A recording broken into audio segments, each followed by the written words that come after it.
Bueno, ahora sí, buenas noches, Dios les bendiga. Les saluda en nombre de Identidad Luterana y de Escritura y Verdad, vuestro servidor Andrés San Martín Rizaga desde Temuco, Chile, en este curso Historia de las Reformas,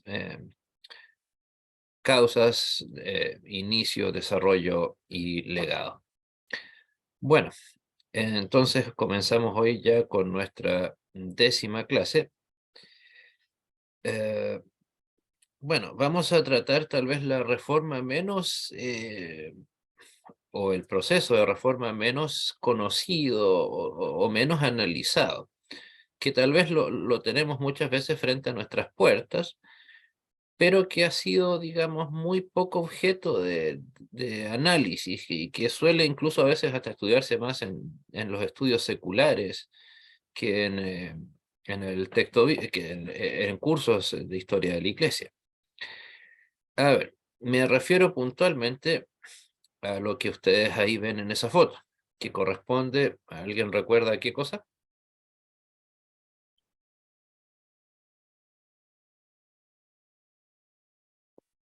Probablemente el templo evangélico más emblemático del mundo. Westminster, ¿es verdad? Exacto. Westminster Abbey o la Abadía de Westminster, o sea, el centro espiritual medular del llamado mundo anglicano o de la iglesia anglicana. Eh, no, Wittenberg no está ni lejos de ser un lugar tan arquitectónico, arquitectónicamente hablando, tan bello, para nada, de ninguna manera. Y además en tamaño, esto debe ser unas 10 veces por lo menos eh, la Schlosskirche de Wittenberg. No, el templo de la Schlosskirche de Wittenberg no creo que sirva para congregar a más de 300 personas, cuando mucho. No, esta es la opulenta y fastuosa abadía de Westminster. Por lo tanto, como podrán imaginarse, el tema a tratar hoy es el de la iglesia o el cisma inglés. A ver, hay que ser claro, desde un principio Inglaterra y todo su imperio, lejos de apoyar a la reforma, estuvo lejos de apoyar a la reforma en cualquiera de sus expresiones. No estaba ni en sus intenciones, ni en sus deseos, ni en sus doctrinas tampoco. Si bien hubo algunas personas que adhirieron a la reforma o a la pre-reforma, como los analizamos en las primeras clases de este curso, no eran precisamente sino eso, excepciones, muy honrosas, pero excepciones al fin y al cabo. No había realmente un interés mayor en unirse a cualquier movimiento europeo. En, en buena medida diría yo que eso es a causa, en primer lugar, no de una cuestión de convicción religiosa, sino que si algo de conocimiento se tiene sobre el mundo anglosajón, bien podemos darnos cuenta de que a los ingleses les gusta vivir su mundo aparte. Se sienten muy conformes con el hecho de ser una isla apartada del resto del mundo por algo, ya sea en el aspecto religioso, filosófico, legal, económico, mientras buena parte del resto de Europa hacen lo posible para no salirse de la zona del euro, del dinero euro, y precisamente qué es lo que más valoran los ingleses, desde ese punto de vista político, es mantenerse fuera de la zona euro. Eh, no sé si no son un país que por cultura le va a interesar mucho lo que pase fuera de sus fronteras. Y así ha sido, insisto, desde prácticamente desde que tuvieron cierta independencia una vez desaparecido el Imperio Romano. Y obviamente la reforma no era la excepción a esto tampoco, al contrario, para nada.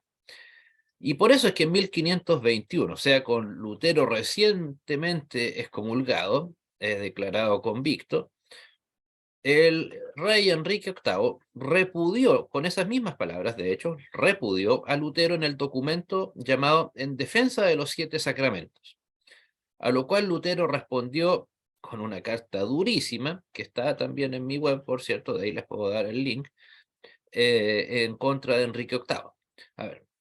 A ver, vale la aclaración.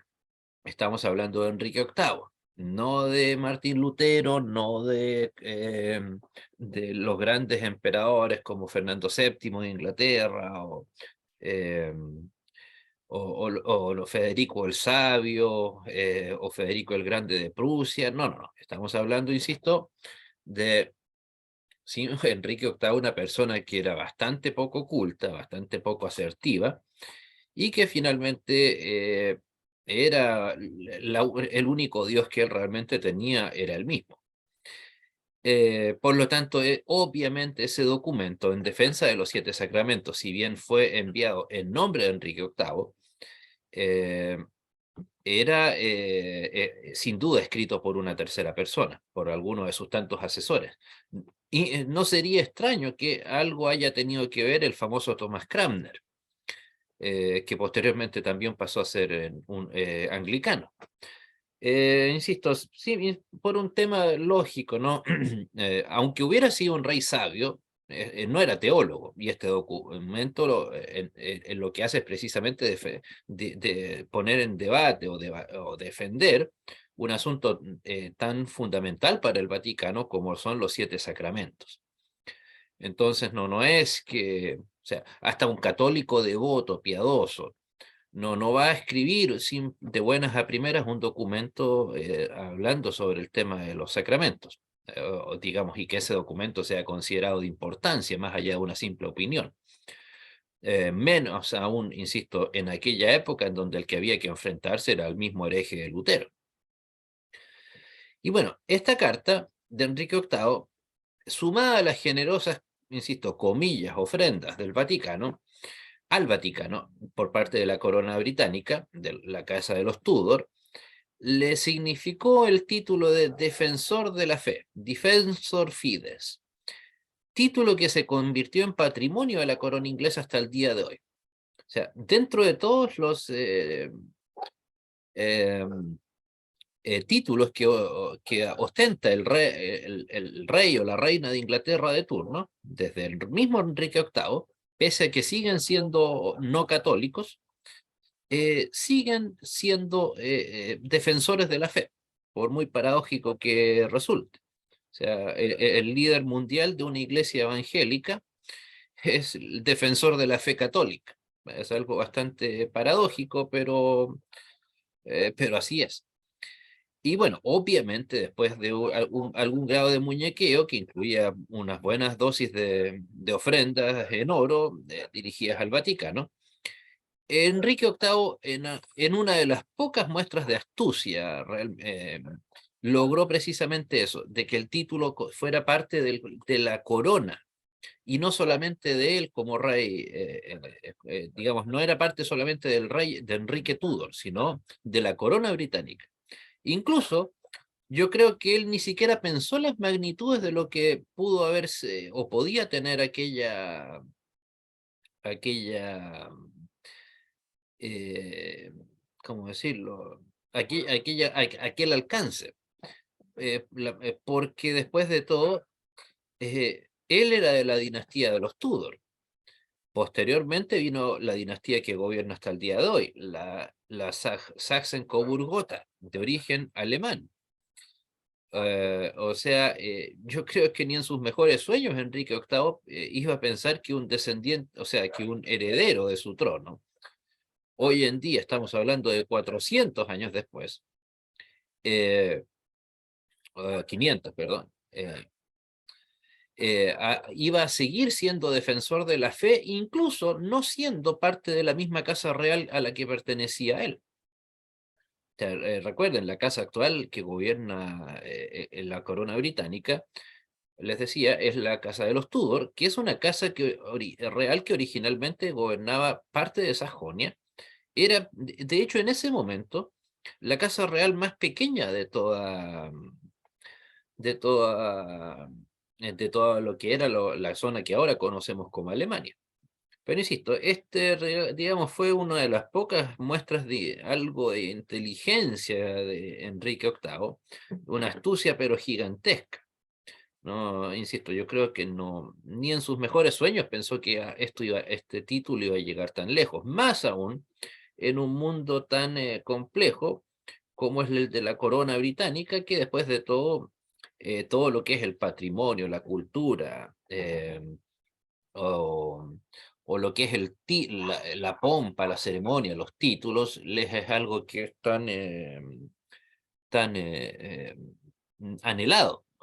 Ustedes, basta con ver un poco de televisión, ¿no? Para ver que precisamente lo que más... eh, o sea, hay gente que puede que incluso sea atea, pero su corona no la tocan. O sea, por ahí tal vez se nos trata de vender una imagen de que la corona británica está en desmedro. Pues bueno, cualquier sistema político está en desmedro en cualquier parte del mundo.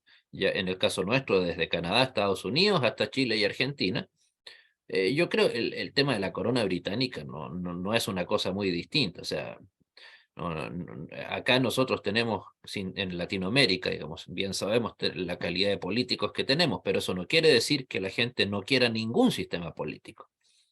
Algo muy similar es lo que pasa con el mundo inglés. Insisto, como de hecho, cuando se presenta desde aquella época hasta el día de hoy, algún documento relacionado con la corona británica, no sé, pues ahora que tenemos a Carlos III, dice Su Majestad Británica, Rey de Inglaterra, Gales, Escocia, Irlanda del Norte, qué sé yo, dueño de aquí, dueño allá, por la gracia de Dios, defensor de la fe. Claro, me imagino que no es mucha la fe que tiene el señor Carlos, pero bueno, guste o no, tiene aquel título. ¿Alguna pregunta mientras?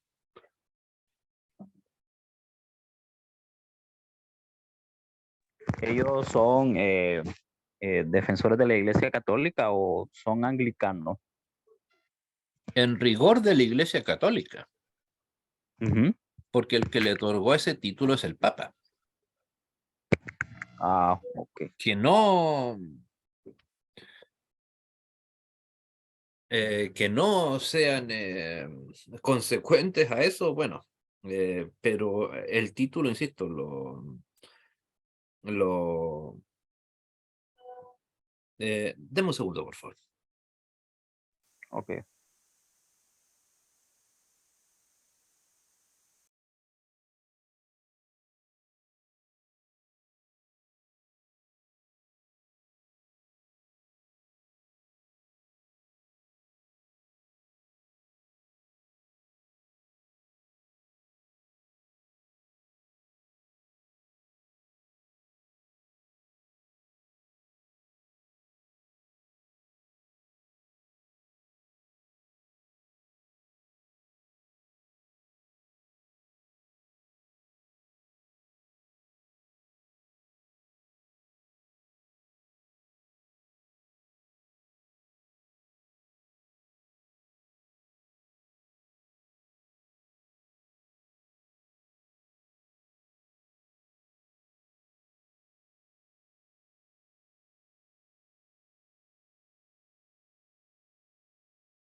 Ok, disculpe.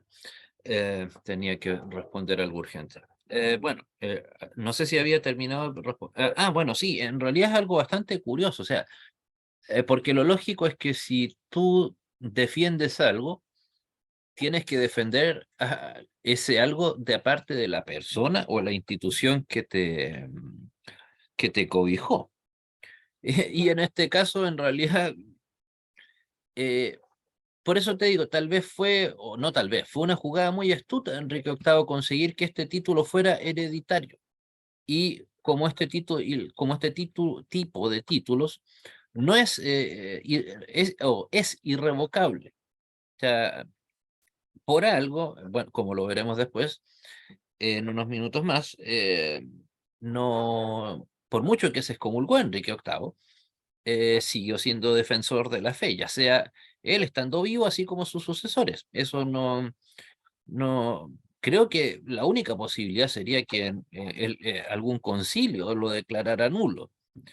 Pero un cargo como este, o sea, un título como este, otorgado de manera legal, comillas, de acuerdo a los estándares del Vaticano, es, digamos, así, curiosamente, ¿no?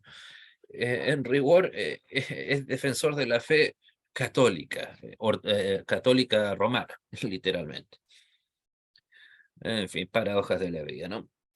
Bueno, Sí, profe, sí. eso suena tan contradictorio, porque si él es, como fue, ¿no? Según usted dice, fue excomulgado finalmente, por lo menos rompió relación con Roma de la manera en que lo hizo, y que aún ese título le sea todavía como contemplado en vigencia, es algo completamente paradójico. Es como si ese título se lo hubieran dado a Lutero y luego haber sido excomulgado, todavía Lutero y su descendencia fungiera con ese mismo título. No sé, para la iglesia romana me parece que eso es absurdo totalmente, ¿no? Sí, yo la verdad no sé qué pasará por la mente de esta gente del Vaticano, pero la diferencia en el caso de Lutero es que Lutero fue, digamos, él, no solo la persona Enrique VIII fue declarado defensor de la fe, sino que, como lo decía, él consiguió que el título de rey de Inglaterra, o reina, fuera defensor de la fe. Y curiosamente, claro, es defensor fide, pero no dice de cuál. Tal vez si en la frase en donde se le otorgó este título hubiera dicho Defensor Fide Catholicum, ahí probablemente sería distinta la cosa. Eh, pero también hay un factor bastante importante que es el que veremos aquí, el nombre de todo esto. Recordemos, como estamos hablando, la clase se llama el cisma inglés. Cisma que, por cierto, no llegó hasta 1534, o sea, insisto, ya cuando Lutero en plena marcha o ya de vuelta incluso de su carrera ministerial, con Calvino también, ya instalado en Ginebra, eh, ya había pasado el intento de reforma de Zwinglio, ya había andado eh, la reforma radical, que la veremos en la próxima clase. O sea, entonces era bastante distinta la situación en 1534. O sea, ya incluso las confesiones de fe luteranas habían sido redactadas. Entonces, por eso es importante también, nuevamente, las fechas en que estas cosas suceden.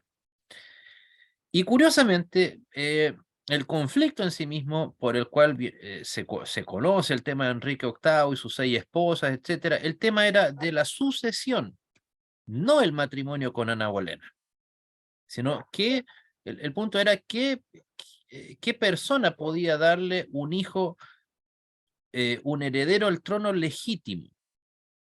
Ignoro los pormenores, bueno, algo los conozco, lo supongo, pero básicamente el punto es que al casarse con Ana Bolena, los hijos que pudieran tener con ella, que Enrique pudiera tener con ella, no eran pertinentes para que la Iglesia Católica lo autorizara a ser el rey de Inglaterra. Y como obviamente todos los títulos de ese tipo pasaban por el visto bueno del papado, bueno, ese era el gran problema, insisto, que Ana Bolena no le podía, comillas, proveer un descendiente directo, pertinente eh, para la coronación, que fuera digno de ser coronado. No sé si por el hecho de que ella ya tenía otros hijos, no lo sé, pero el punto central, insisto, es ese. No es el hecho de que Enrique VIII le hayan dicho, usted, don Enrique, no se puede casar de nuevo. No, el tema era que no había una persona que le pudiera dar un hijo que tuviera los méritos de aquella época para ser heredero al trono y posteriormente rey. O hijo o hija, recuerden que dentro de todas las extrañas características de la monarquía inglesa, no, no es obligación que el rey sea varón, sino pregúntenle a Isabel II o a la reina Victoria. Bueno, Isabel I, ni hablar. Entonces, el 25 de enero de 1533, Thomas Cranmer, que había sido nombrado arzobispo de Canterbury, él llevó a cabo, obviamente sin el visto bueno del Vaticano, llevó a cabo y participó de la boda de Enrique y Ana Bolena. Y por sobre todo, ese acto fue el que desencadenó el cisma. ¿Por qué? Porque obviamente, o sea, el arzobispado de Canterbury en Thomas Cranmer no había pasado por el visto bueno del Vaticano. Imagínense lo que significa para ellos que hay un arzobispo del segundo, tercer imperio más importante del mundo, los desautorice de esa manera. Y más encima, que entregue un sacramento. No, de hecho, dos. Recuerden, para el católico hay 7 sacramentos. ¿Cuál es el sacramento más evidente que está presente aquí? En el Vaticano, en el matrimonio. El sacramento del matrimonio. O sea, desde una perspectiva católica, Thomas Cranmer, digamos, entregó inválidamente un sacramento, el matrimonio. Pero también incurrió en entregar otro sacramento de manera inválida, indigna, por lo tanto pertinente a ser divorciado, o sea, perdona, a ser eventualmente incluso excomulgado, que suele suceder precisamente en las bodas católicas, y más aún en la de un rey. Se entregó la Eucaristía, pues. O sea, en una sola ceremonia se entregaron, de acuerdo a la perspectiva vaticana, se entregaron inválidamente 2 sacramentos. O sea, por lo tanto, a los ojos del Vaticano, tanto el nombramiento como las acciones de Thomas Cranmer, así como los sacramentos mal entregados, así como también eh, la desautorización en sí misma hacia el Vaticano, digamos, eso a la larga fue lo que provocó de manera formal la excomulgación del Vaticano hacia Enrique VIII. Y por eso es que se habla del cisma inglés.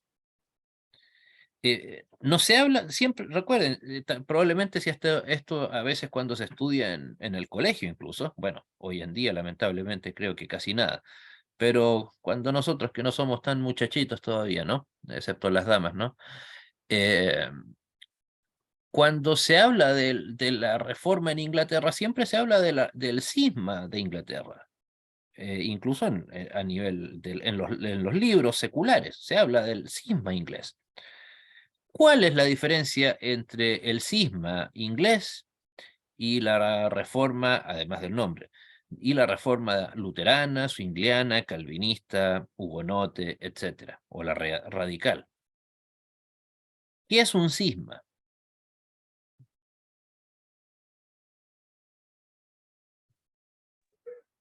Una separación. Sí, simplemente significa exacto. Una separación. Nada más, nada menos. Ahí tenemos 2 imágenes. Bueno, la de la izquierda es el estimable señor Enrique VIII, en una estatua un tanto moderna.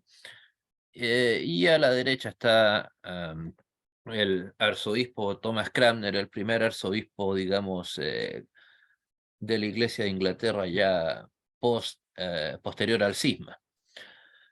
Eh, pero el punto es, principal, recuerden, es que, y tal vez eso algo tuvo que ver con el hecho de que el Vaticano no le pudiera quitar el título de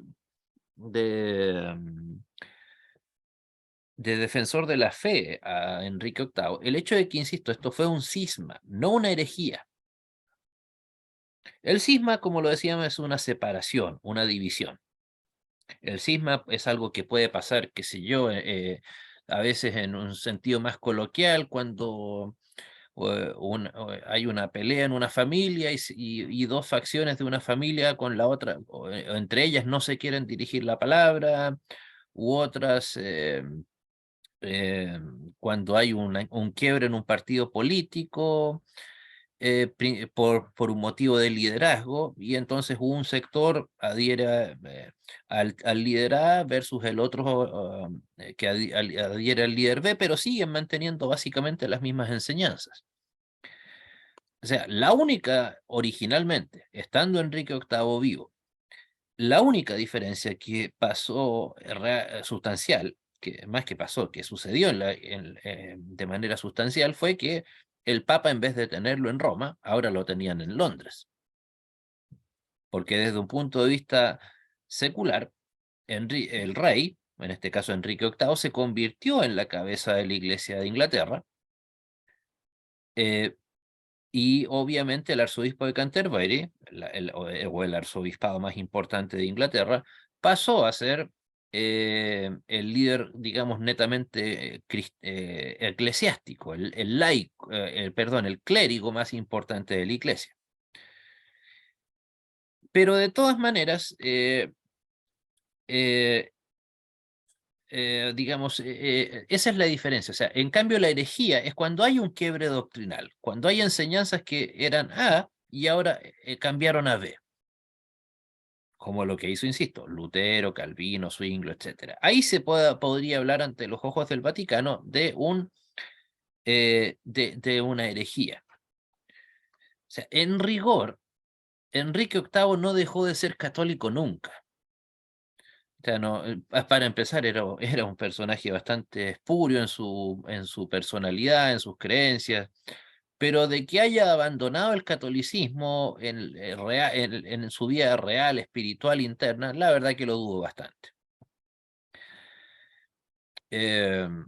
O sea, por eso es que, como decía ahí, si bien los asesores directos del rey podían ser proclives a la reforma, entre esos precisamente Thomas Cranmer, no llegó un cambio doctrinal mientras él vivió. Nunca. No, o sea, digamos, si pensaron que se dejó de hablar de la transubstanciación o del cuerpo y de la sangre de Cristo, eso es algo absolutamente, digamos, que si algunas personas, que ahora, sacerdotes, porque ni siquiera el título se cambió, sacerdotes de ahora de la Iglesia de Inglaterra, es una cuestión netamente de coincidencia, una cosa de convicción personal, pero no es que haya habido un cambio doctrinal en la Iglesia anglicana.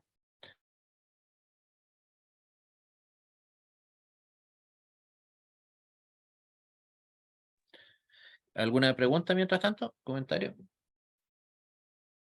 No, ninguna, profe. Entonces, precisamente por el hecho de que no hubo cambio doctrinal con Enrique VIII vivo, entonces por eso se puede hablar netamente de cisma, no de herejía. Claro, entenderán que para el Vaticano cualquier acto de cisma es a su vez una herejía, pero en rigor, insisto, lo que hubo estando Enrique VIII vivo es el Vaticano está, o sea, perdón, la sede de la Iglesia está en Roma, en el Vaticano, bueno, ahora está en Londres. Antes nuestro jefe era el loco de turno allá en Roma, en el Vaticano, ahora está, en cambio, con el que se esté encabezando el arzobispado de Canterbury. Nada más. Y obviamente, como que lo acabo de dejar claro, el factor detonante del cisma fue el tema del matrimonio y la sucesión. Es pero extremadamente simplista reducir todo a eso. O sea, había obviamente motivos espirituales, ¿no?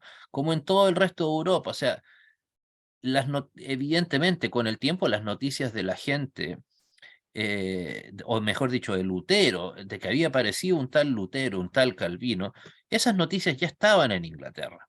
ya estaban surgiendo seguramente movimientos disidentes, no muy grandes seguramente, pero la gente se comenzó a dar cuenta de que algo más hay. No estamos simplemente acá eh, viviendo nosotros ingleses, digamos. Eh, o sea, no tenemos por qué seguir viendo pegados al Vaticano, siendo que el Vaticano no nos toma en cuenta, no tiene nada que ver con nuestra vida cotidiana, más allá de autorizar nombramientos, cosas así netamente burocráticas, no tenía ninguna vinculación con la vida espiritual de la gente. Entonces, también, evidentemente, en un país que ya tiene de por sí un ADN muy autónomo, imagínense cuán lejos, cuán lejana les resultaba eh, la idea o tener que su jefe supremo, por sobre el mismo rey, fuera un tipo, el loco de turno que estuviera allá en Roma. O sea, era distinto para los alemanes que lo tenían, qué sé yo, a un par de días en cabalgata. Para los franceses que tenían muchos altos cargos. En cambio, Inglaterra, insisto, que con su idiosincrasia, su manera de ver el mundo tan especial, con esa autonomía que siempre los ha caracterizado, eh, yo creo que era una cuestión, aunque sea netamente por motivos políticos, pero tarde o temprano iba a suceder el cisma inglés. Es algo no muy distinto a lo que sucedió en el tema del Vaticano versus la Iglesia, o lo que terminó siendo la Iglesia Ortodoxa. Recuerden, esa es una de las tantas mentiras que nos trata de instalar el Vaticano, de que Lutero llegó a dividir la Iglesia Católica. No, simplemente Lutero terminó a darle el portazo y echar abajo una casa que ya estaba desplomándose. Pero el último después de todo. ¿Por qué? La Iglesia Católica ya se había dividido en el año 1054, o sea, 480 años, no, bueno, 430, 440 años antes de que Lutero siquiera naciera. Y en el cisma de Oriente, como se le llama, también cisma de Oriente. ¿Por qué? Porque no, también las doctrinas básicamente no cambiaron, pero eran culturas, eran maneras de vivir tan distintas, cosmovisiones tan antagónicas una de otra. El mundo oriental, con toda esa cosa mística que tiene, una espiritualidad muy distinta a la que a la que conocemos en el resto del mundo cristiano, incluso los protestantes. Era obvio que en algún momento iba a surgir la excusa, el motivo para que se dividieran. Algo no muy distinto pasó con el mundo inglés. El problema nuevamente, al igual como lo decía en la clase anterior, el problema es que siempre el Vaticano ha subestimado a su gente. Ellos con toda su pompa, su ceremonia, tienen que haber pensado, estos ingleses total ya nos dijeron por medio de su rey en el 1524 que no quieren, o el 22, que no quieren a ese hereje de Lutero. Ok, no, fin de la discusión. Pero fue todo lo contrario. La gente estaba, eh, o sea, perdón, la iglesia, insisto, nuevamente, no tomó en cuenta a su gente, no fue capaz de ver la realidad que tenía enfrente de sí. Eh, claro, o sea, como que todo lo reducían a nosotros tenemos el poder de la doctrina, nosotros tenemos el poder de la Santa Madre Iglesia, la Inquisición, tenemos a el hecho de ser el Vaticano, somos los que entregan y validan los sacramentos. Entonces, con eso estamos bien, es todo lo que necesitamos, nuevamente, fin de la discusión. O sea, ese hecho de apelar siempre al argumento de la autoridad, creo que ha sido, pero un disparo a los pies que se ha dado el Vaticano una y otra vez. Y los anglicanos no fueron la excepción. O sea, primero partieron con el mundo oriental. No, Oriente siempre va a obedecer al Santo Padre en Roma. Y ni se lo esperaban, y ya tenían a más de la mitad del cristianismo alejados de ellos, el 1054. Lutero ni hablar, y en este caso igual. Es obvio, o sea, no, la corona inglesa, no, aquí, ¿cómo va a querer perderse el auspicio de la Santa Madre Iglesia? No, y claro que les terminó importando bastante poco. Por eso les decía, es muy simplista reducirlo todo a eso. O sea, hubo factores culturales, como los que ya he mencionado, religiosos también.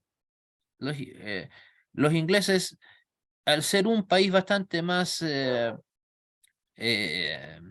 homogéneo, no como la Alemania tan heterogénea que existía en la época de Lutero, con culturas tan diversas, hasta con dialectos distintos.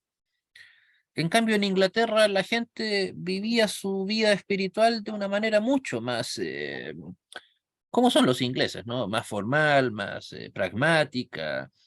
eh, por algo, insisto, no es un detalle menor el hecho de que las indulgencias no se hayan ido a vender a Roma, perdón, a Londres.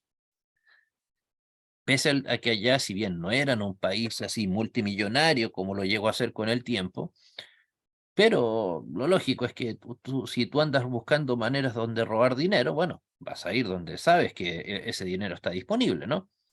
Y ni se les pasó por la cabeza hasta donde se saben bien. La Inquisición casi no funcionó, de hecho, en, eh, allá en Inglaterra. Eh, Al contrario, tal vez el caso más famoso vinculado con Inglaterra fue el de Juana de Arco, pero en Francia, en donde básicamente fue la corona británica o inglesa la que dio orden de que Juana de Arco fuera quemada por hereje, a pesar de que ella era francesa y también era católica. Eh, Patrióticos, insisto, nuevamente, no es necesario entrar en mayores detalles del patriotismo que les es característico en buena medida hasta el día de hoy al mundo inglés. Políticos, sin duda, hubo factores políticos, o sea, no estoy diciendo en el párrafo anterior de que no estaba el tema matrimonial, el tema político, pero también un país que se considera o se siente tan autónomo va a querer que su poder y que el poder político está tan unido al poder religioso, es lógico que en algún momento van a querer esa plena autonomía. Insisto, por eso para mí era esperable, incluso obvio, que tarde o temprano la corona inglesa rompería con el Vaticano. Tal vez no de una manera tan grandilocuente como terminó sucediendo. Pero insisto, o sea, prácticamente a ver, la ruina de grandes poderes de la historia ha sido siempre su política internacional, cómo afrontan los conflictos fuera de sus fronteras. El Vaticano, insisto, probablemente es el mejor ejemplo de todos.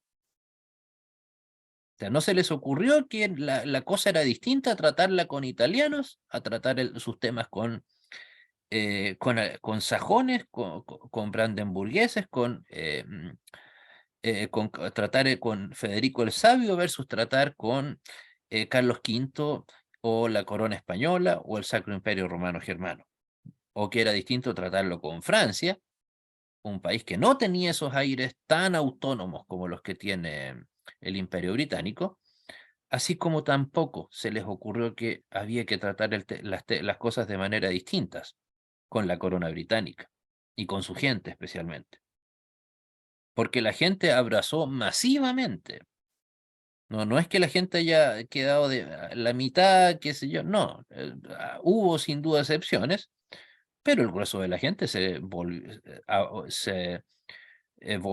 volcó en favor de su rey, pese a que no era Enrique VIII un rey particularmente popular, no, para nada. No he leído ningún solo documento en donde Enrique VIII se afirme que haya sido popular. Al contrario, fue su quiebre con el Vaticano el que le dio popularidad. Insisto, todo eso indirectamente, bueno, o entendiendo que tras de todo esto está la mano de Dios, es, digamos, fruto de la mala política exterior del Vaticano.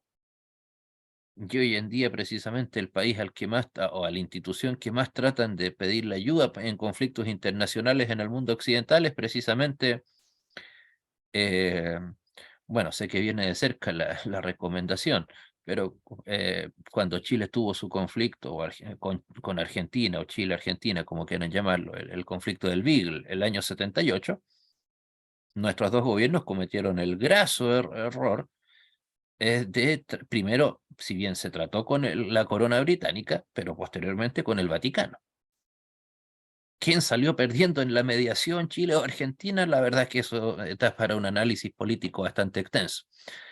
Pero, insisto, suele pedir este tipo de mediaciones al Vaticano, un poder supranacional que nunca ha sabido llevar sus conflictos internos mucho y más pero se espera que la gente, que los países resuelvan sus conflictos externos encabezados por el Vaticano. No sé, creo que a veces es una falta de tino.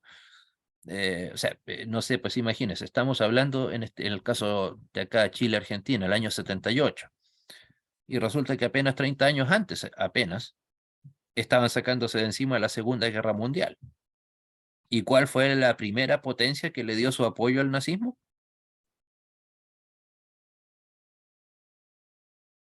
El tristemente conocido Concordato. El Vaticano, pues, encabezado por el que un par de años después terminó siendo el llamado Papa de Hitler, Eugenio Pacelli, que como Papa, que en ese momento, en 1933, era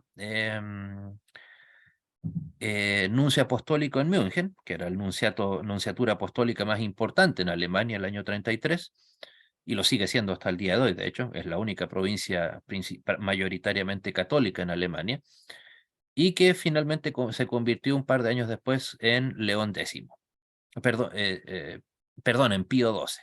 Y para colmo, unos 20 años después fue declarado santo. Pero resulta, insisto, por un lado se busca la conciliación, la paz. Ahí, insisto, bastante mal actúan nuestros países, cualquiera, en los países católicos, digamos, buscando mediaciones de cualquier tipo, arreglos de cualquier tipo con un país, con una institución que fue la primera que le dio respaldo a la Alemania nazi. Por ahí en mi web pueden encontrar un libro que se llama, hay dos, uno que se llama El Papa de Hitler, curiosamente escrito por un católico, por cierto, y otro que se llama La política del Vaticano en la Segunda Guerra Mundial. Insisto, la verdad que bastante triste que nos rindamos tan servilmente ante un poder que ha demostrado que capacidad de resolución de conflictos internos no ha tenido, no lo han tenido nunca, y resulta que nosotros, los países en general, insisto, Chile y Argentina solo se me viene a la mente porque lo tengo de cerca el ejemplo, ¿no? Porque, eh, no sé, es como que por el solo hecho de ser el Vaticano, entonces tenemos que rendirnos a los pies de ellos. ¿Algún comentario antes de continuar? Disculpen el paréntesis.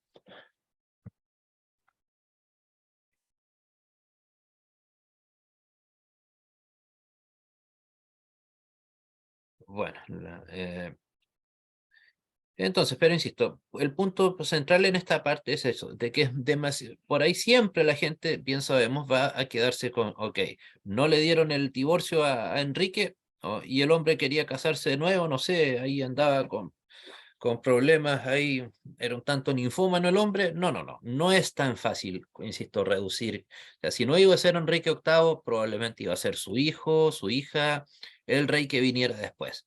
Pero alargar el elástico no le resultó nunca al Vaticano con los otros países.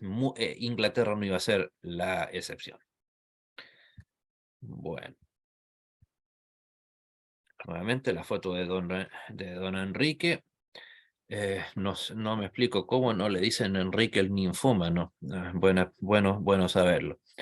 También hablando de cosas de bueno saberlo, ¿hasta qué nivel Thomas Cranmer era realmente un reformado? Alguien que haya adherido a la reforma de manera doctrinal es algo bastante discutible. No, insisto, fue simplemente Lo que sí consta es que es la persona que encabezó la unión, o no, la cercanía hacia la reforma en Inglaterra, de la Iglesia de Inglaterra. Pero no es que haya sido, no es que nos conste que el hombre, qué sé yo, andaba con la sola fe, la sola gracia, la sola escritura. No, o sea, puede que haya estado de acuerdo con esos preceptos, pero el, el conflicto o sea, el punto para él no era ese. Simplemente, simple y sencillamente era eh, encabezar el nuevo proceso que se estaba llevando a cabo. Por cierto, el señor Cranmer era un verdadero genio. O sea, el hombre tenía estudios y conocimientos, pero literalmente para tirar tirar a regalar. O sea, realmente no se puede negar de ninguna manera su erudición. O sea, de todas maneras, si la historia fuera un poco más imparcial, se podría considerar que Thomas Cranmer fue el reformador de Inglaterra. Aunque, claro, insisto, a pesar del hecho de que, porque la cara visible de la reforma o del cisma inglés, ¿quién fue? Enrique VIII. Entonces, como que eso lamentablemente eclipsó demasiado la figura de Cranmer. O sea, eh, el genio de Cranmer en ese sentido no se trataba de que él tuviera ideas nuevas, sino que él fue capaz de tomar lo mejor de la tradición cristiana en cuanto al culto, la teología y ética especialmente.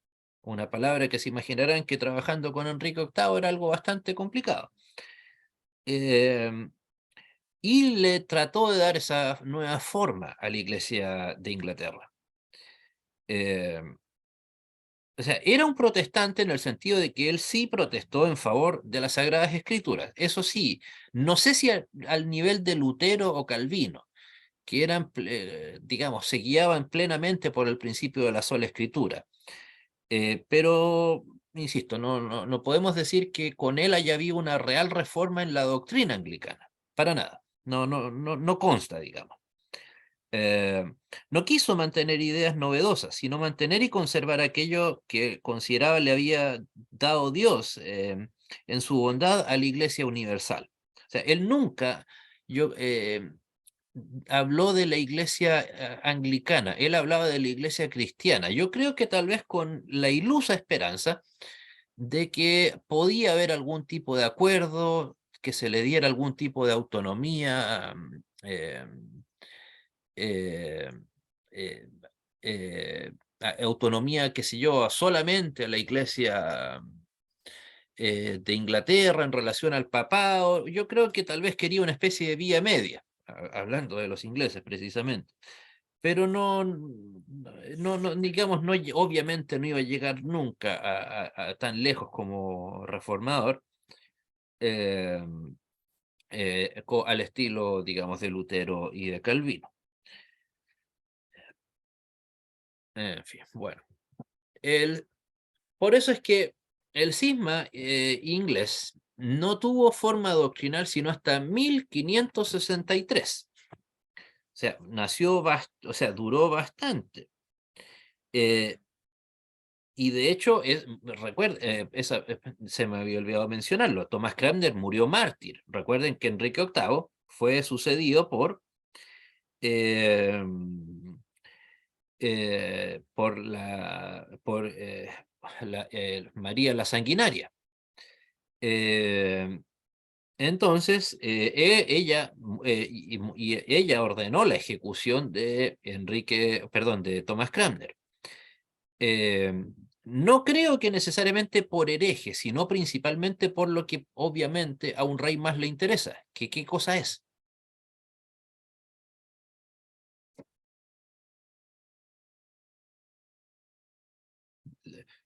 A ver, es como piénsenlo, si bien nuestros cargos actualmente son distintos, pero ¿a nuestros presidentes les interesan nuestras religiones? A ustedes allá en Argentina o en Honduras, el país que sea, ¿les interesa si somos luteranos de la CELC, del CLI, de la herética Federación Luterana Mundial o bautistas, presbiterianos o bautistas, Dios nos libre. No, ¿qué es lo que le importa a esta gente? El poder. Pero de parte nuestra, ¿qué es lo que les interesa?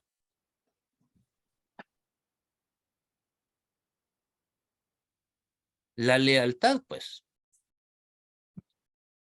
Nuestra lealtad como personas. Claro, y la primera manera de demostrar esa lealtad es a través, como lo dice la hermana Mónica, a través del voto, sin duda. Pero, y obviamente, imagínense cuánto más esperaba una reina o un rey. Esperaba la lealtad, pero de una manera mucho más firme de la que se entiende hoy. La lealtad de un súbdito. Nosotros somos ciudadanos. Piensen en cómo cambian los conceptos. Nosotros somos ciudadanos de nuestros países. En cambio, ante un rey, ¿nosotros qué cosa somos? Si viviéramos en un país que tiene un rey, aunque a veces nuestros presidentes se comportan como reyes o emperadores incluso. ¿Cuál es el concepto que se suele utilizar de un rey con su gente? Esa gente es Súbdito. un súbdito, muy bien. Un segundo. De ahí viene el concepto de de abajo. Se supone que yo soy tan independiente de la opinión que tenga sobre el señor Boric, soy tan ciudadano chileno como el señor presidente Boric. Ustedes están ciudadanos en Argentina como el señor Fernández, cosa que obviamente no sucede en una monarquía. Insisto, independiente de la opinión, no vamos a entrar en eso ahora, de la opinión que se tenga sobre nuestros respectivos presidentes, pero esa posibilidad no cabe dentro de una monarquía. Ahí uno es súbdito, o es un segundo, es un inferior al rey o a la reina. Y bueno, esa lealtad, ese cambio doctrinal no sucedió recién hasta 1563, insisto, con Cranmer ya muerto, asesinado. Con Isabel con María, habiendo dejado la monarquía y habiendo vuelto el protestantismo a Inglaterra, con los llamados 39 artículos y el libro común de oración, que en realidad esa es la traducción oficial que se le da al castellano, pero en realidad el título más exacto recuerden la frase en inglés es Common Prayers Book, el libro de oración de los comunes. O sea, de los comunes, recuerden que en Inglaterra se habla de los commons, seríamos nosotros, los ciudadanos comunes y corrientes. Una manera de decir plebeyos. Y ahí, especialmente en los 39 artículos, se muestra una marcada influencia teológica calvinista, originalmente fomentada por Martin Bucer. Recuerden, él era alemán, lo mencioné creo en la clase anterior, que se fue a la Suiza calvinista y de ahí se fue a Inglaterra. Y allá él, a causa de diversas circunstancias, influenció gigantescamente la doctrina, lo que terminó siendo la doctrina anglicana. Y esa influencia esa influencia calvinista, solamente con el tiempo se acrecentó. No disminuyó de ninguna manera.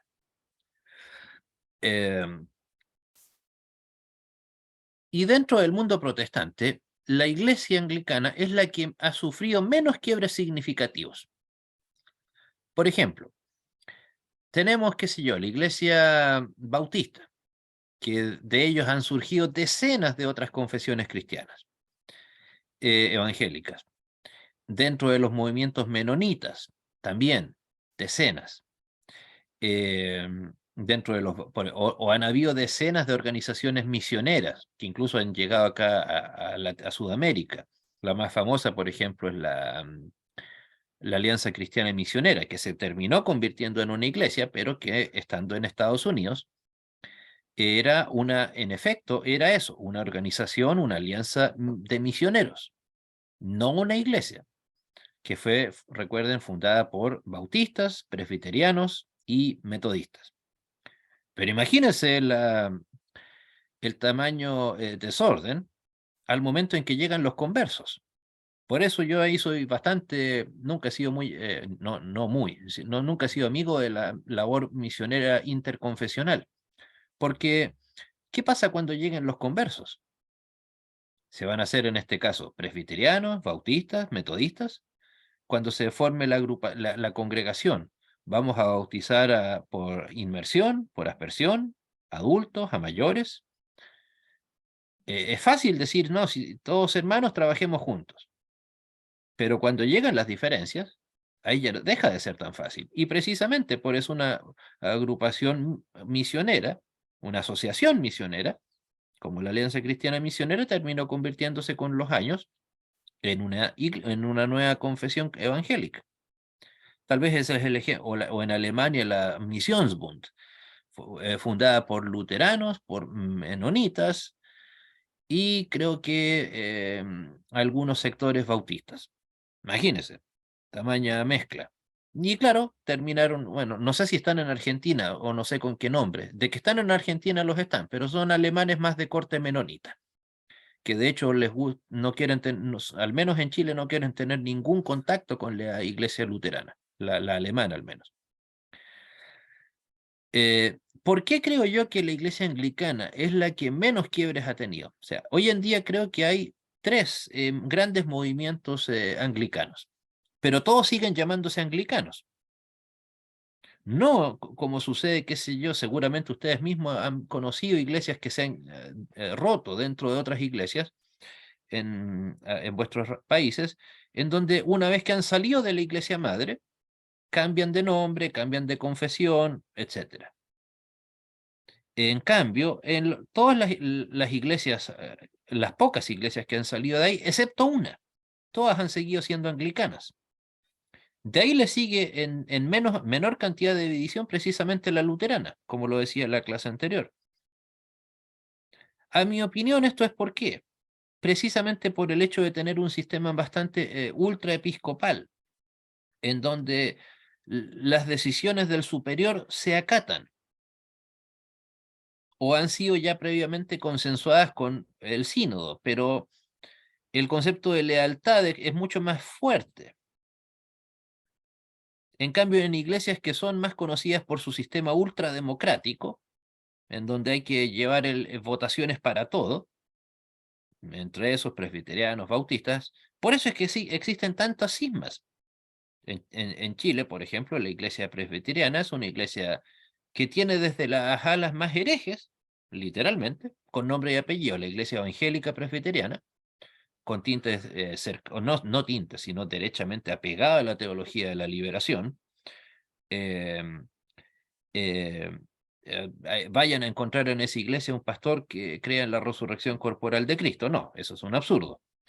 Versus las iglesias cristianas más bíblicas, plenamente bíblicas, como la iglesia presbiteriana fundamentalista, u otra que está llena de masones, otras en donde los masones están prohibidos, etcétera. Sin entrar en la discusión simplemente estoy describiendo cómo son las cosas. O sea, estamos hablando de un país pequeño, con una iglesia que en general, si contáramos todos los presbiterianos, sería una iglesia muy pequeña. Pero precisamente algo que ha permitido, creo yo, que haya tanta división, es el hecho de que tienen un sistema tan no reiteradamente, sino detalladamente democrático. Tal vez por una cuestión del sistema, de la cosmovisión, la gente reacciona más ante la autoridad o a obedecer a una autoridad que ante de tener una libertad tan extrema como la que ofrecen algunas iglesias. O sea, acá mismo, en mi propia ciudad, eh, en una iglesia, en la iglesia donde yo nací, de hecho, para no dar un ejemplo tan lejano, no poca gente de esa iglesia, de la congregación a la que pertenecía, se fue y armaron otra, o se fueron a otras. ¿Por qué? Porque no les gustó el cambio de nombre de la congregación. En vez de tener simplemente el nombre de del sector, del barrio en donde vivían, qué sé yo, el sector Andrés San Martín, y decidieron ponerse un nombre, comillas, bíblico. Y hubo gente que se fue por el cambio de nombre. O sea, como si eso fuera casi tan importante como un cambio doctrinal, literalmente. En cambio, jamás he sabido de esa iglesia gente que se haya ido porque estaban en contra de alguna doctrina determinada. Jamás. Pese a que diferencias doctrinales y de sistema de trabajo han habido. Insisto, es una cuestión, yo creo, propia del ser humano, creyente o no. ¿Alguna pregunta mientras tanto?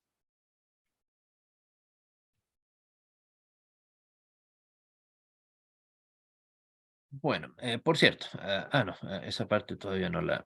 Ahí tienen, por cierto, en la imagen, un libro que, ya que la mayoría de los que están aquí presentes creo que son argentinos, un libro que tengo bueno, por un lado la Biblia, una Biblia en inglés, impresa el año 1873. Esta creo que es mi segunda Biblia más antigua. Y en el lado, en la izquierda, y en el lado derecho, como pueden ver, la liturgia anglicana o el libro de oración común, en donde están incluidos los, como les mencionaba hace unos minutos, el libro común de oración, perdón, los 39 artículos. Y algunos himnos, etcétera, impreso en 1917. Este, debo reconocer que me lo ofreció comprar, o que yo se lo vendiera, un pastor anglicano yo creo que en dinero actual en unos $130, pero la verdad que es un regalo y un tesoro histórico bastante atesorable, entonces por eso preferí pasar. Pero les decía, mencionaba porque sí, fue impreso en Londres, perdón, pero fue para ser utilizado en la iglesia anglicana argentina, que obviamente fue la primera de las iglesias anglicanas en ser consolidada acá en toda Latinoamérica. Bueno, perdón. El cisma inglés, por cierto, más que ser una inyección espiritual, doctrinal, porque no se necesitaba, fue una gigantesca inyección anímica a la aún débil Iglesia Reformada Europea. ¿Por qué? El mensaje fue muy claro. Cuidado, amigos, que estos herejes allá en la Europa continental ya no están solos. Ya se nos unió el rey de Dinamarca, el rey de Noruega, el rey de Suecia, y ahora más encima tenemos a los reyes de Inglaterra. Cuidado, ahora tienen quien los defienda. O por último, tienen un lugar donde escapar, esos herejes. También fue, por eso mismo, fue fundamental en la defensa de los hugonotes, los protestantes franceses. Recuerden, no hay ninguna iglesia que se pueda, digamos, atribuir el ser una heredera directa del mundo hugonote. Ninguna. ¿Por qué? Porque literalmente los mataron a todos. Y a los que no lograron matar es porque se escaparon primero unos tantos a Suiza, otra facción minúscula a Alemania, pero la mayoría de los que lograron escaparse fueron precisamente a Inglaterra. Incluso el rey Jaime I emitió un edicto en donde él obligaba a cualquier súbdito suyo a entregarle a cualquier hugonote, a entregarle cuidado, si llegaba a su casa, digamos, a entregarle protección y derivarlo al jefe político más cercano.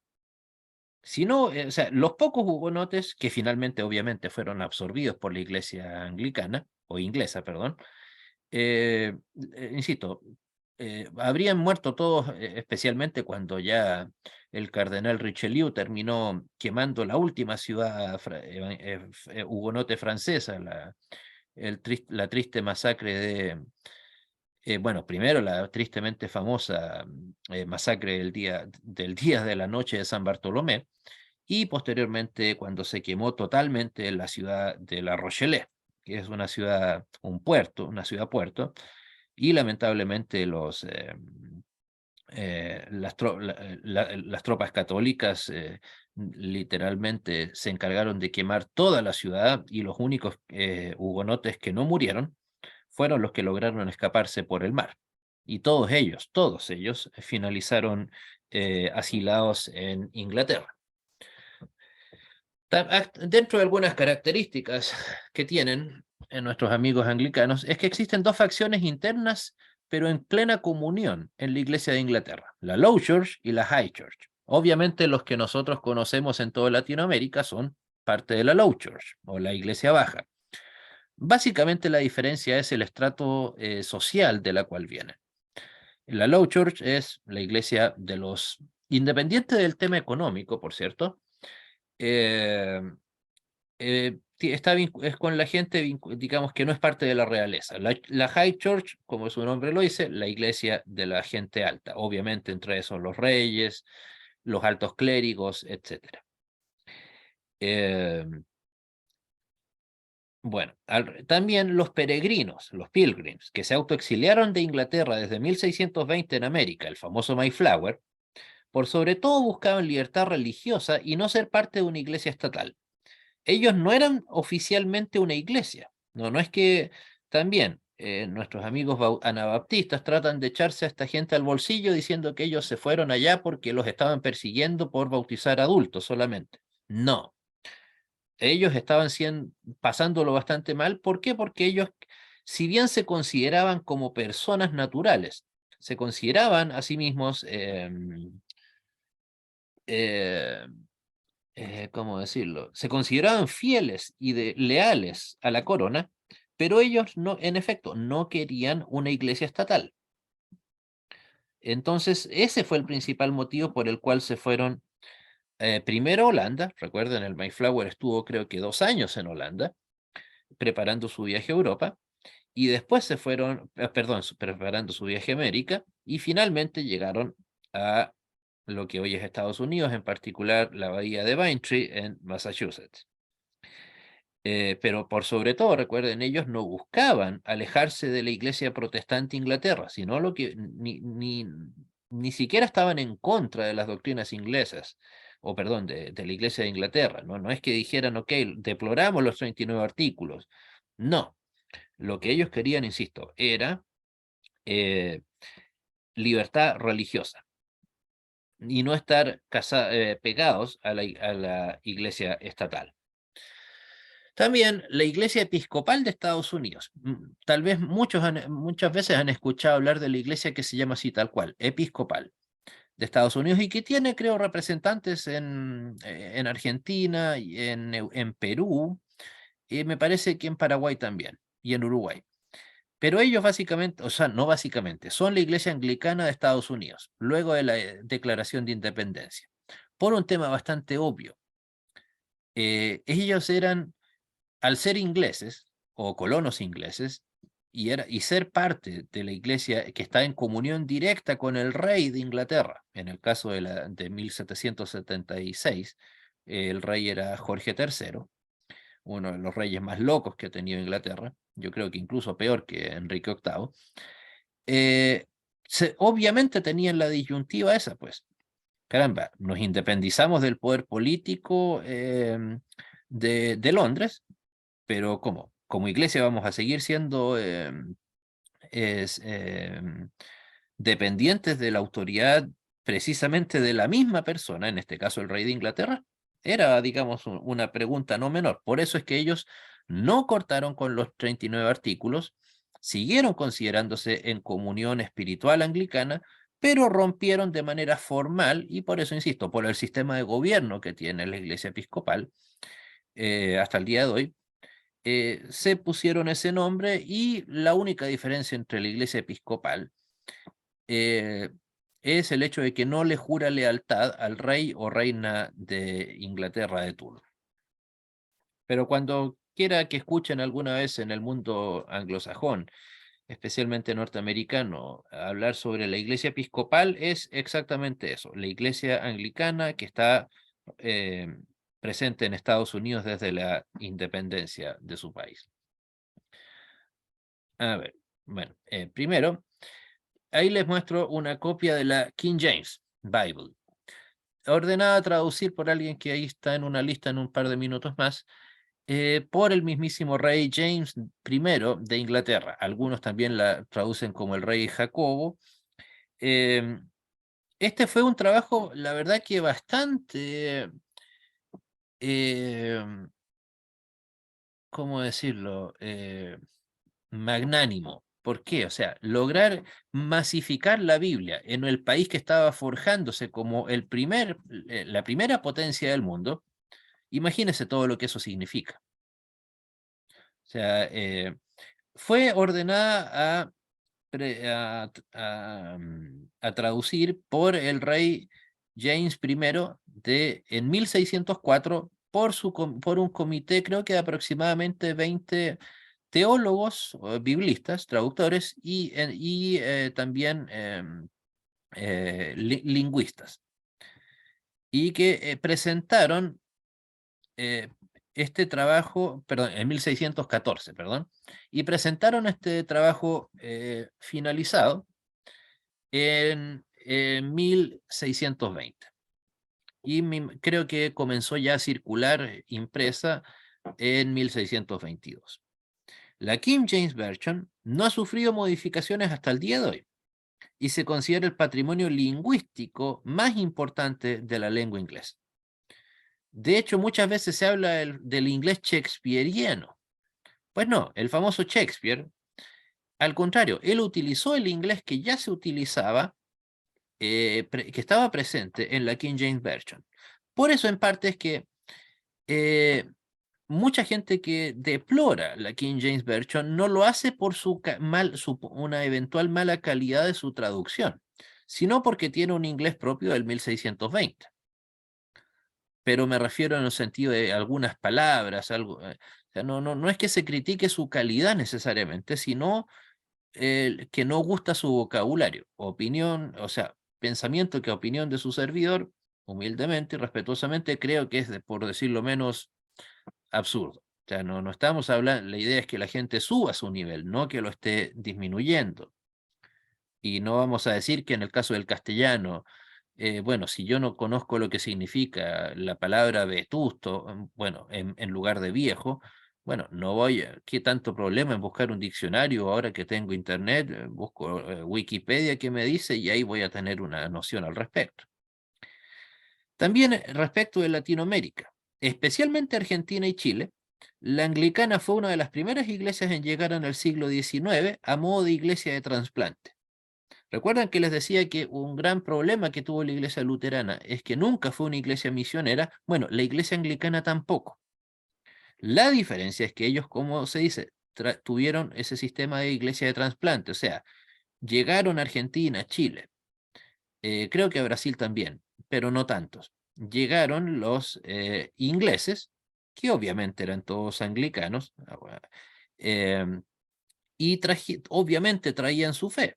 No por entrar a nuestras fronteras iban a convertirse en devotos católicos de un día para otro.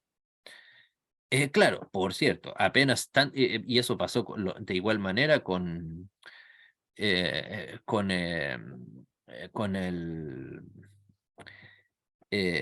luteranismo. Apenas los arzobispos católicos de Buenos Aires y de Santiago se dieron cuenta de que se estaba llenando de herejes protestantes ingleses, dieron orden, se contactaron con sus superiores en Londres o en Alemania para que no siguieran mandando herejes a Latinoamérica. Y ahí entonces comenzaron a llegar las oleadas de inmigrantes que eran católicos, pero ya el comillas daño para ellos ya estaba hecho. Bueno, en ese sentido, junto con la luterana de origen alemán, la iglesia anglicana es la primera iglesia, fueron las primeras iglesias evangélicas en llegar a Sudamérica, pero insisto, como iglesia de trasplante, simplemente anglicanos y luteranos que estaban en sus países y que se vinieron a vivir a los nuestros. No es que hayan, insisto, traído una labor misionera adjunta, eso es algo que lamentablemente nunca sucedió, jamás. No sé qué tanto sí es la misma realidad en Argentina, pero sí que sé que en Brasil Claro, en Brasil es un país mucho más numeroso, pero en Chile, bueno, como ya les he contado, la iglesia luterana, salvo, o todas las personas que somos luteranos, salvo un puñado de ellos, todos alguna vinculación, la abrumadora mayoría, perdón, tiene alguna vinculación con la colonia alemana. Pero al menos sirvió para que se comenzaran a abrir en Argentina y Chile las puertas de la libertad religiosa. Si no, ese habría sido un proceso mucho más lento, mucho más tortuoso de lo que ya fue. Creo que en Chile incluso fue más complicado que en Argentina.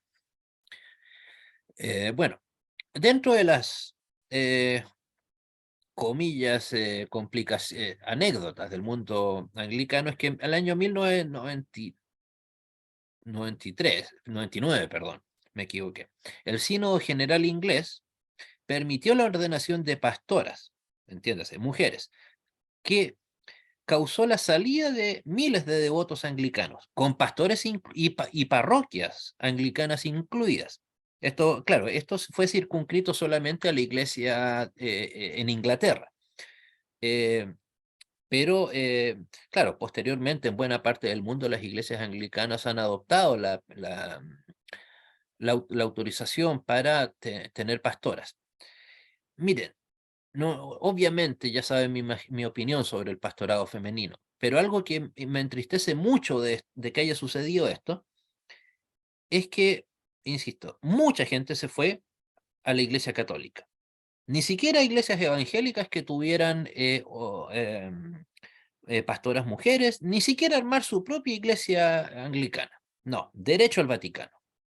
Por eso es que, de hecho, en Inglaterra hay muchos sacerdotes católicos que son, que son casados y con hijos. ¿Por qué? Porque se les permite que sigan teniendo, como el celibato no es un dogma de la Iglesia Católica, es solo una doctrina que puede ser revocada en cualquier momento por el Papa. eh, Precisamente por eso les decía hace un par de clases, de que el señor Bergoglio de revolucionario no tiene nada, porque él mismo dice estar a favor del ministerio femenino, pero jamás se ha insinuado siquiera que vaya a permitirlo. Entonces, como les digo, también en Latinoamérica no solo anglicanos, sino también he sabido de casos de metodistas que se han hecho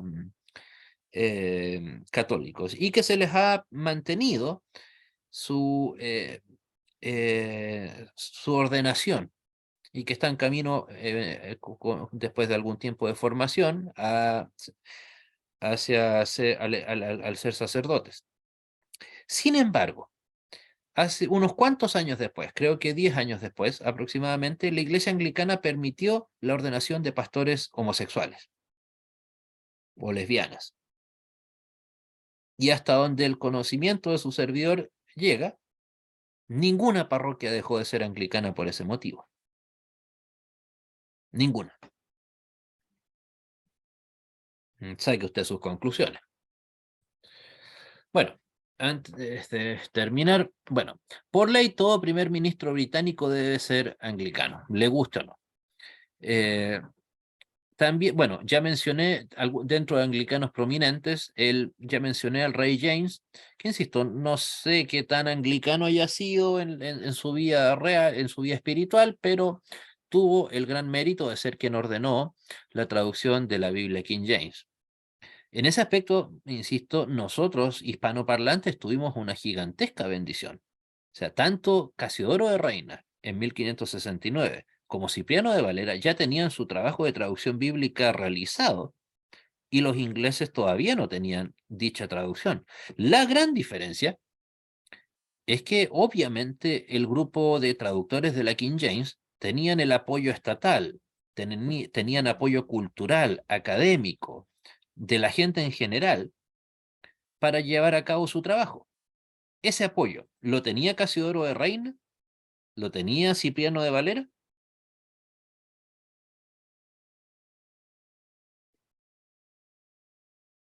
No, por algo tuvieron que escapar de España. Eran simple y sencillamente herejes peligrosos que podían ser ejecutados en cualquier momento. Ese temor, esa comisión que trabajó 6 años aproximadamente en traducir la King James, no tuvo ese problema. Es más, incluso nosotros perfectamente podemos decir que la traducción evangélica al castellano no tuvo influencia de ninguna traducción. Por ahí ignoro el motivo, pero gente, creo yo, muy malintencionada, hace creer que la Reina Valera hasta el 1909 era básicamente la versión castellana de la King James Version.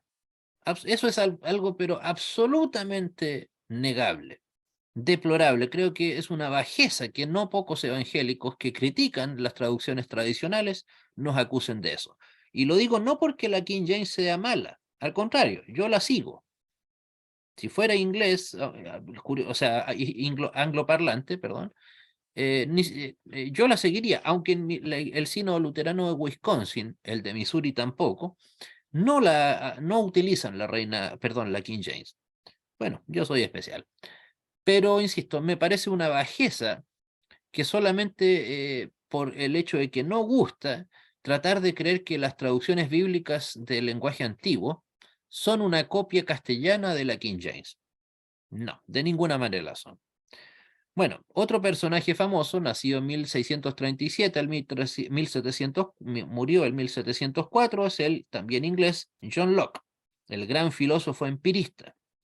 Un excelente filósofo que de hecho impregna su filosofía, especialmente en el área de la vida política, sus principios cristianos, pero de manera fabulosa. Si bien su texto más famoso es el libro llamado Ensayo sobre la naturaleza humana, en donde deja clarísimo, por cierto, su visión cristiana del ser humano, tal vez su tratado que más sirve casi como tratado que dio inicio indirecto al liberalismo en el buen sentido del término, liberalismo político, tolerancia religiosa, es precisamente el que se llama Carta sobre la Tolerancia, Carta y Ensayo sobre la Tolerancia. Todos sus documentos, tanto políticos como netamente filosóficos, están impregnados de la Biblia desde principio a fin. O sea, si usted alguna vez quiere leer a John Locke, tiene que tener una Biblia en la mano. Él cita, justifica muchos de sus pensamientos precisamente en textos bíblicos. Curiosamente, ahora siguiendo con los hermanos Wesley, John, el mayor, nació en 1703 y nació en 1791. El señor Wesley, ¿por qué lo incluyo en esta lista? Como aparece en el sello postal que pueden ver a la derecha. Porque él nunca dejó de ser anglicano.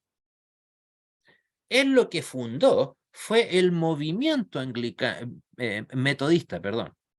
El movimiento metodista, pero jamás John y Charles Wesley fundaron la iglesia metodista. Eso es algo que vino con sus sucesores en la generación siguiente, pero con los hermanos Wesley ya fallecidos. Él, sin embargo, siguió, insisto, siendo un anglicano o miembro de la Iglesia de Inglaterra. Lo que pasa es que él también simplemente utilizaba o anhelaba la reforma de la Iglesia desde adentro. Bueno, también buena parte de los Founding Fathers, los fundadores de Estados Unidos, eran anglicanos. Creo que de los 55 que firmaron la Declaración de Independencia, poco más de 20 eran anglicanos. Si bien no era un devoto anglicano, pero sí asistía regularmente a la iglesia, era George Washington, o el que hizo la proclamación para la independencia, el señor Richard Lee, el que hizo la famosa frase: propongo que por derecho deben ser estas colonias estados libres e independientes y estar disueltas de toda lealtad política con el país de la Gran Bretaña, que fue lo que finalmente se aprobó el 2 de julio y se depuró el 4 de julio con la Declaración de Independencia de Estados Unidos. También su hermano, Francis Lightfoot Lee, Francis Caballo Ligero, ambos eran de Virginia, al igual que George Washington, también devotos creyentes. Ellos incluso financiaron misioneros fuera de lo que terminó siendo Estados Unidos. También ayudaron junto con otros de los padres fundadores literalmente a traficar Biblias hacia Estados Unidos. Es algo bastante curioso, ¿no? Que pensar que en Estados Unidos se debió traficar Biblias. ¿Por qué? Porque apenas se declaró la independencia, sabiendo lo religiosa que era la gente en las colonias británicas, obviamente lo primero que hicieron fue no solo cortarles los alimentos, sino también la Biblia. Y entonces ahí él y otros padres fundadores hicieron, Samuel Adams tal vez fue el más famoso, pero él era de Massachusetts, congregacionista, hicieron todos los esfuerzos para importar y traficar Biblias desde Escocia y desde Holanda. Bueno, William Wilberforce probablemente es el más famoso de todos, bueno, junto con Lewis también. William Wilberforce, ahí está a su mano izquierda, el hombre que protagonizó todo lo que tuvo que ver con el movimiento abolicionista en el Imperio Británico, cosa que, como lo señala el sello postal ahí, se logró la abolición del comercio nacional e internacional de esclavos en el Imperio Británico y la libertad de vientre, o sea, nadie comenzó a nacer esclavo, después de un trabajo gigantesco que duró más de 20 años del señor Wilberforce y su grupo, que todos, de hecho, esos abolicionistas eran vistos como unos fanáticos religiosos. Y él, obviamente, como creyente devoto que era, basaba siempre sus opiniones abolicionistas y de cambio de la sociedad, el positivo cambio de la sociedad, en el hecho de sus convicciones cristianas, que todos los seres, los hombres, seres humanos han sido creados iguales. Insisto, esto lo logró, gracias a Dios, el 25 de marzo de 1807. Sin embargo, él no solo se quedó ahí, sino que también continuó fundando escuelas para gente pobre, rehabilitación de reclusos, personas en las cárceles, promovió centros de lectura, pagó cientos de misioneros, construcción de iglesias, etc. Hasta que finalmente murió el año 1833, justo el año en que finalmente gracias a Dios, se abolió por completo la abolición en el Imperio Británico, dándole la libertad plena a 18 millones de esclavos. Bueno, por cierto, no sé si tal vez recuerden la película Amazing Grace, porque William Wilberforce, de hecho, era hijo espiritual de John Newton, también anglicano, pastor, que fue también uno de los primeros que lideró el movimiento abolicionista en Inglaterra. La película Amazing Grace relata parte de su vida. También menciono a Robert Lee, porque él fue, recuerden, el que lideró el ejército confederado en la Guerra Civil de Estados Unidos. Y probablemente el señor Lee es el militar más querido en la historia de Estados Unidos, a pesar de que encabezó militarmente la rebelión. Sin embargo, él, además de ser un devoto cristiano, devoto anglicano, él, pero no fue, digamos, porque de hecho, perdón, él era, hijo de Francis Lightfoot Lee, uno de los firmantes de la Declaración de Independencia, pero a pesar de eso, él se hizo anglicano devoto siendo ya adulto, con más de 40 años, mientras era militar ya. Y él, antes de la Guerra Civil, había ya libertado a todos los esclavos de su familia. Algo que muy magnánimo de su parte. Lamentablemente, como bien se puede saber, él tenía un concepto equivocado de lealtad y que fue el que lo llevó a dirigir las tropas rebeldes en la Guerra Civil de Estados Unidos. Pero tal era su nivel de magnanimidad que él, a pesar de que los rebeldes no querían la rendición, pese a que la guerra no le iban a ganar nunca, él, sin pedirle permiso a nadie, pensando en el bienestar de su gente, dándose cuenta que ya no había vuelta atrás, él fue quien firmó la rendición de, de las tropas confederadas el 9 de abril en Appomattox, Virginia. Y de hecho, él incluso hasta escribió una carta lamentando el asesinato del presidente Lincoln. Le escribió la carta a su esposa. Insisto, algo que para nosotros puede parecer no tener mucha importancia, pero insisto, él lo hizo todo, digamos, basado en sus convicciones cristianas, anglicano en particular. Y él también no era un esclavista, él simplemente se consideraba un buen ciudadano de Virginia. No era que él estuviera defendiendo el derecho a tener esclavos, no, de ninguna manera, sino que él creía que, bueno, su país o su nación era Virginia, y él lamentablemente eligió esa manera de ver el mundo, digamos, la política, con lo cual significó, digamos, liderar este ejército. Pero, insisto, él con toda seguridad puede considerarse hasta el día de hoy el militar más querido de toda la historia de Estados Unidos.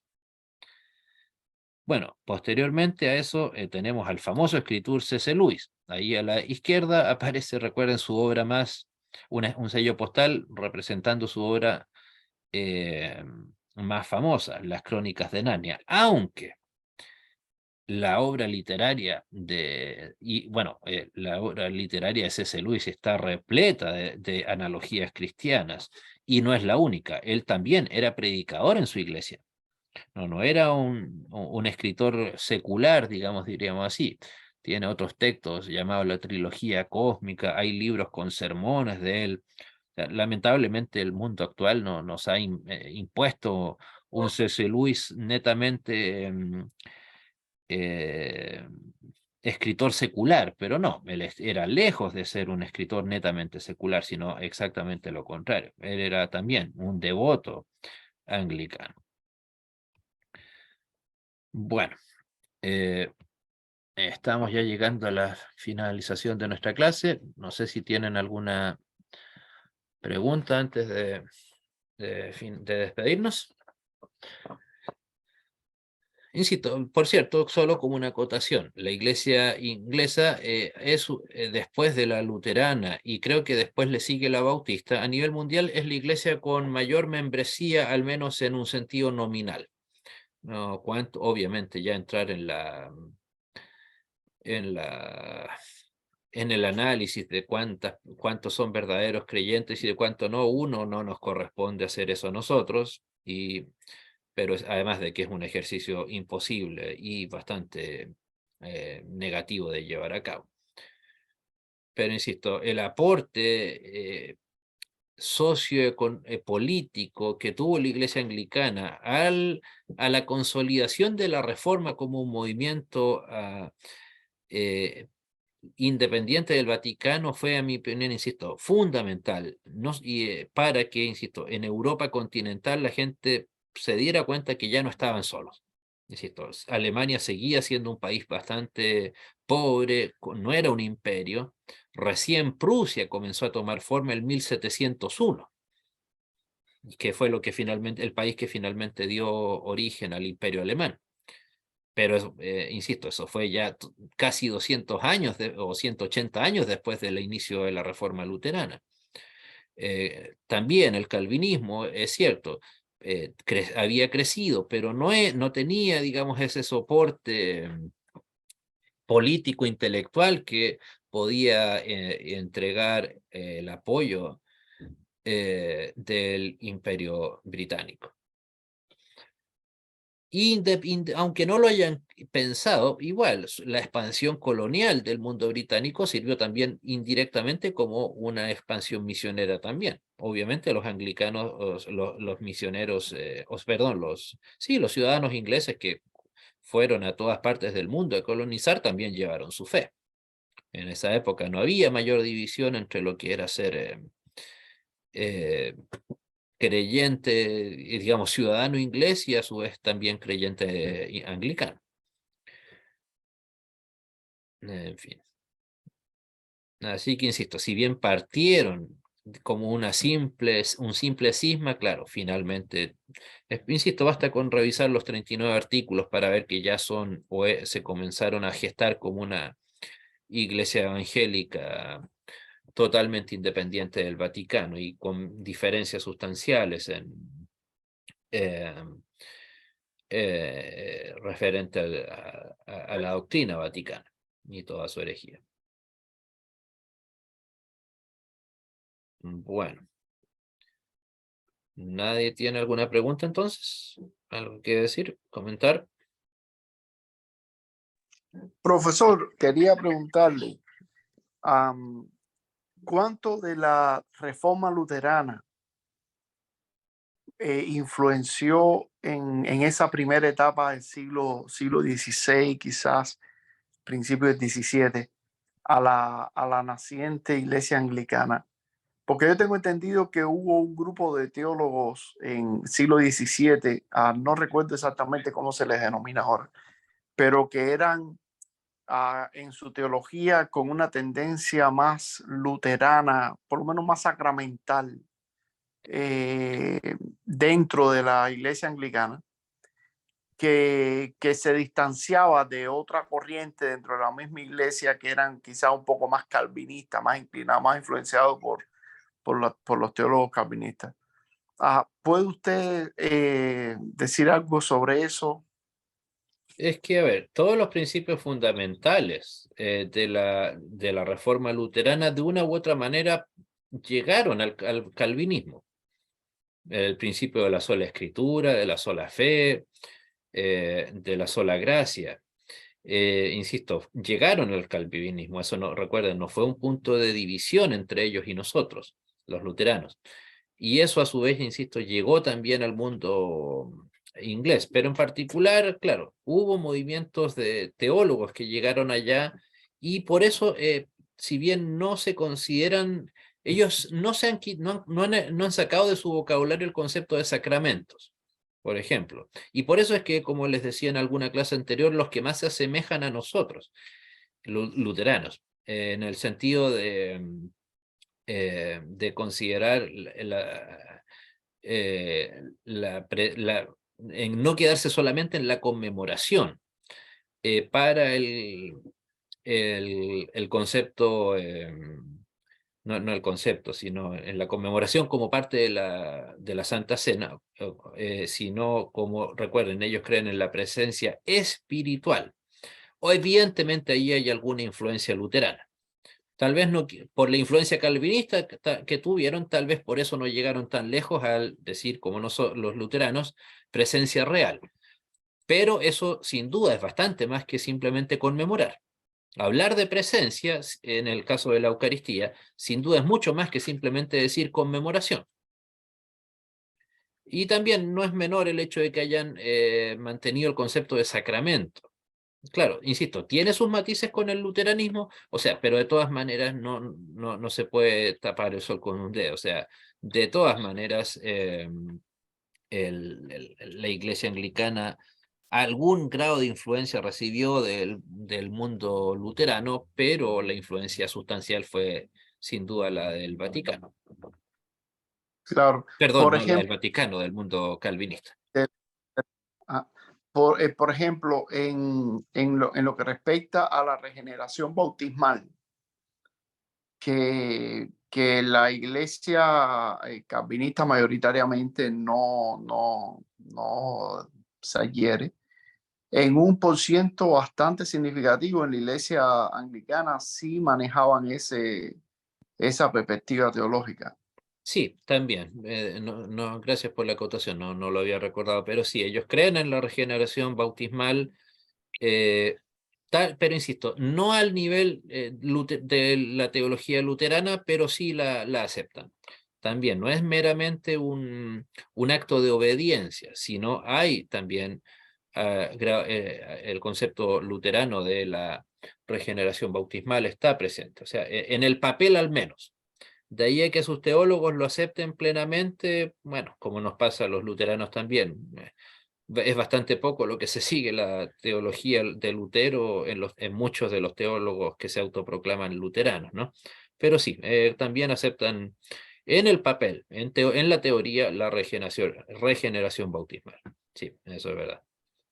O sea, como que la cercanía que de ellos con nosotros los luteranos sería ese.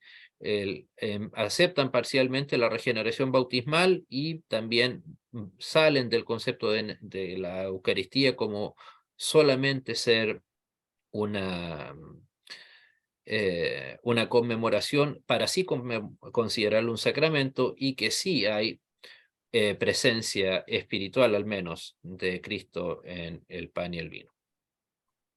Profesor, y con respecto a esta posición de la iglesia, por ejemplo, la iglesia luterana con respecto a las imágenes, es decir, a la cruz, a Cristo en la cruz y cosas así, ¿cómo lo manejó la iglesia anglicana en su momento y hoy en día cómo lo maneja? No, al igual que nosotros los luteranos no cambiaron, no lo fomentaron tampoco, pero no dejaron de lado el tema del crucifijo. Hasta se puede ver en los nombres de los templos anglicanos. El templo anglicano, que es uno de los templos anglicanos que hay acá en Temuco, que curiosamente la mayor parte de la membresía anglicana acá en Chile es indígena, por sorprendente que resulte. Se llama San Mateo. Sí, también se me viene a la mente otro templo llamado San Pablo. Sí, sin duda no tuvieron ninguna influencia de la reforma radical de ninguna manera. ¿No? En ese aspecto también se mantuvieron, al igual que Lutero, no renegaron de cualquier cosa que oliera a Vaticano, si no cambiaron lo que ellos consideraron pertinente cambiar o reformar, no revolucionar. Claro. Gracias, profe. Bueno, en fin, bueno, ok, quedamos entonces, nos vemos el próximo martes. Ahí, Dios les bendiga y les espero, si Dios así lo permite. Saludos y nos vemos. Adiós. Chao, chao.